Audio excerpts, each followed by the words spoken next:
خدا صلی اللہ علیہ وآلہ وسلم نے حدیث میں فرمایا کہ حضرت موسیٰ علیہ السلام نے اللہ کی بارگاہ میں عرض کی، یا اللہ میں تیرا قرب چاہتا ہوں، تو اللہ نے فرمایا، اے موسیٰ میرا قرب اس کے لیے ہے جو لیلۃ القدر یعنی شب قدر میں جاگے۔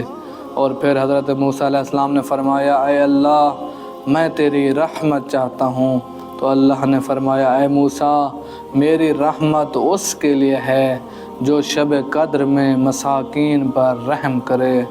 اور پھر حضرت موسیٰ علیہ السلام نے فرمایا کہ اے میرے رب میں پل صراط سے گزرنے کا جواز چاہتا ہوں، تو اللہ نے فرمایا، اے موسیٰ یہ جواز اس کے لیے ہے جو شب قدر میں صدقہ دے۔ اور پھر حضرت موسیٰ علیہ السلام نے فرمایا، اے میرے رب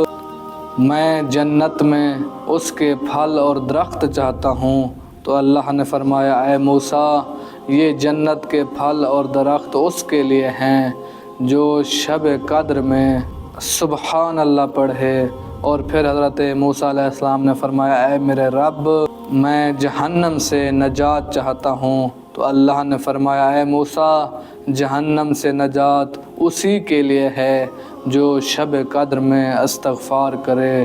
اور آخر میں حضرت موسیٰ علیہ السلام نے فرمایا، اے میرے رب میں تیری رضا چاہتا ہوں، تو اللہ نے فرمایا، اے موسیٰ میں خدا کی رضا اسی میں ہے، اسی کے لیے ہے جو شب قدر میں 2 رکعت نماز پڑھے۔